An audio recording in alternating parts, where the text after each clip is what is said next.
সব মেয়ের বাপ মাই তো চাই যে তার মেয়েকে একটা ভালো জায়গায় বিয়ে দিক। ওর আম্মু বলছে যে কথা বলো তোমার ফ্যামিলিতে। তখন আমি সাথে সাথে আমার আব্বুকে ফোন দিই, ফোন দিয়া বলি যে এরকম এরকম আমি একটা মেয়েকে পছন্দ করি, তো বিয়ে করতে চাই। আমার আব্বুকে বলি, তো আব্বু কোনোভাবেই রাজি না যে শহরের বা বাইরের ঢাকার কোনো মেয়ে বিয়ে করাবে না। তখন এটা বলার পরে আমি আম্মুকে বুঝাই যে না, আমি ওকে বিয়ে করতে চাই। তো আম্মু অনেক কষ্ট করে আব্বুকে ম্যানেজ করে, যে বলে আচ্ছা ঠিক আছে। পরে আম্মু ওই মেয়ের সাথে কন্টিনিউ কথা বলে, আমার ফ্যামিলির সবাই, আমার ছোট বোন বা আমার ফ্যামিলির সবাই, আমরা সবাই কথা বলি। তখন ঈদের কিছুদিন আগে বাকি ছিল ঈদের, তো ঈদের পরে আমাদের ফ্যামিলি ঢাকা আইসা ওরে আংটি পরায় যাবে, বিয়ে পরে হবে আগে আংটি পরায় যাবে। তো এরকম কথাবার্তা হয়েছিল। তো ঈদের সময় আমার বলে যে তোমার বাড়িতে যাওয়ার দরকার নাই, যেহেতু ঈদের পর দিন তোমার ফ্যামিলি ঢাকায় আসতেছে, তাহলে বাড়িতে যায় কি করবা, ঈদের দিন আমরা ঘুরতে যাবো, ঢাকায় থাকো। তো আমার চিন্তা সমস্যা কি, তো ঈদের পর দিন তো ফ্যামিলি দেশ থেকে আসতেছে, তো আমরা এই জায়গায় থাকি। তো ঈদের আগের দিন রাত্রে আমি মার্কেটে বের হয়েছি, মার্কেটে যাবো। তো আমার কল দিয়ে বলতেছে যে ওর আব্বু নাকি আর পরের দিন সকালে আসবে আমার অফিসে। তো আমি ওরে বললাম যে দেখো, তুমি তো জানোই আমি কিসের চাকরি করি, আমি ছোটখাটো জব করি, এটা তুমি জানো। তো সবকিছু জানার পর যেহেতু তুমি মাইনে নিচ্ছ, তাইলে তো এখন যদি তোমার ফ্যামিলি দেখতে আসে, তোমার ফ্যামিলি দেখুক যে আমার দেশে কি আছে ওইটা দেখুক। কিন্তু এখানে তো দেখার কিছু নাই, তাহলে তো তোমার আমার ভালোবাসার কোনো দাম দিল না, তাহলে তো চাকরির দামই দিল। তো তোমার চেহারা অনেক ভালো, বা তুমি ভালো জায়গায় তোমার বিয়ে দিতে পারবো, তাহলে প্রয়োজন ছিল কি আমারে বলা। এটা বলার পর মেয়েটা বলতেছে যে দেখো, আমি তো তোমার আগেই বলছি। মেয়েটা আবার বলছিল আমারে যে আমি ফ্যামিলির কথার বাইরে আমি কিছু করতে পারবো না। মেয়েটা আমাকে আগেই বলছে যে আমার ফ্যামিলি যা করে আমি তাই করবো। পরে ও বলতেছে দেখো, যে সব মেয়ের বাপ মাই তো চাই যে তার মেয়েকে একটা ভালো জায়গায় বিয়ে দিক, সবাই তো চাই। আমি ঠিক আছে চাই, কিন্তু আমি তো তোমার ভালোবাসি, আর তুমি তো জানো যে আমি কি করি, আগেই জানো সবকিছু। পরে মেয়েটা মানতেছি না, মেয়ের বাবা আসবে।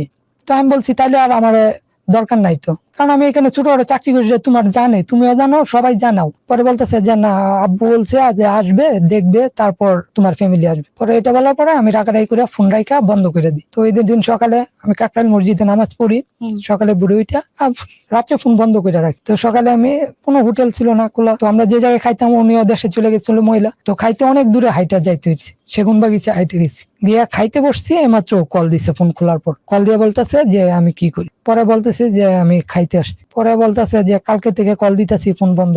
পরে যখন বলতেছে যে আর বিয়ে হবে না, ও চাইতেছে না যে আমাদের ফ্যামিলি। ওরা আমি ফোন দিয়ে বললাম যে ঠিক আছে, আপনারা যদি না চান তাহলে বলেন যে আপনার মেয়ে বিয়ে দিবেন না, এরকম বলার কি আছে, আশ্বাস দেওয়ার কি আছে।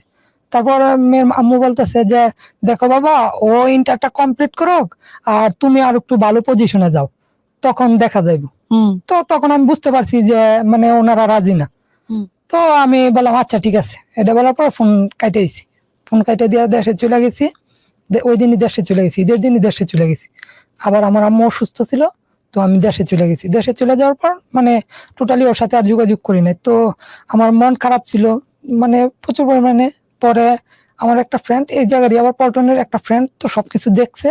তো ও আবার আমার এই যে প্রথম বিয়ে করছি ওয়াইফ, ওর আমার নাম্বারটা দিছে আমার সান্ত্বনা দেওয়ার জন্য, আমার নাম্বারটা ওকে দিছে সাপোর্টিং রোল প্লে করার জন্য আর কি। হ্যাঁ, তো সান্ত্বনার জন্য। কিন্তু মেয়েটা আমাকে সান্ত্বনা দেওয়ার জন্য ফোন দিছে।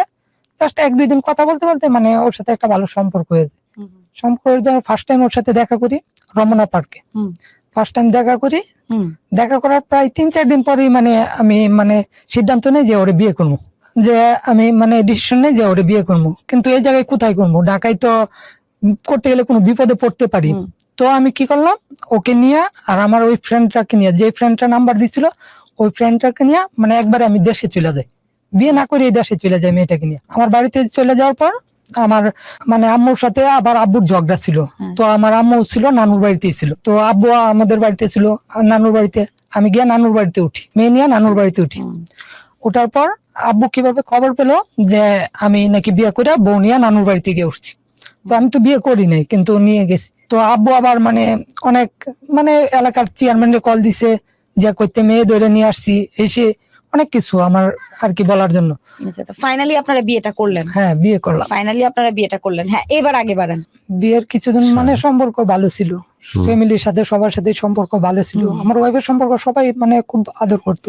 কিন্তু কিছুদিন যাওয়ার পর মানে ফ্যামিলিগত ভাবে ওকে কেউ দেখতে পারতো না, বা যখন মানে বিয়েটা হয়েছিল তখন ফ্যামিলির সবার মতামত ছিল? হ্যাঁ, প্রথম বিয়েতে? অবস্থায় ছিল না, আমার বাবার ছিল না, পরে পরবর্তীতে সবাই মেনে হ্যাঁ, নেয়। আচ্ছা, তারপর? মেনে নেওয়ার পরে তো আমি বাড়িতে নিয়ে আসি।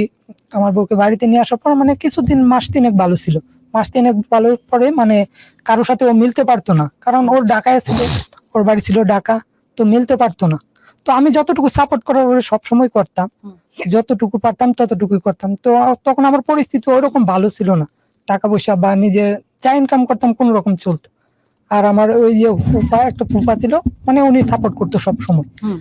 তো তখন মানে কিছুদিন পরে যখন আমার মানে আমরা বুঝতে পারি যে আমার সন্তান হবে, তখন আমি চাচ্ছিলাম না যে সন্তানটা নিতে চাচ্ছিলাম না, কারণ তখন পরিস্থিতি ওইরকম ছিল না, ভালো ছিল না।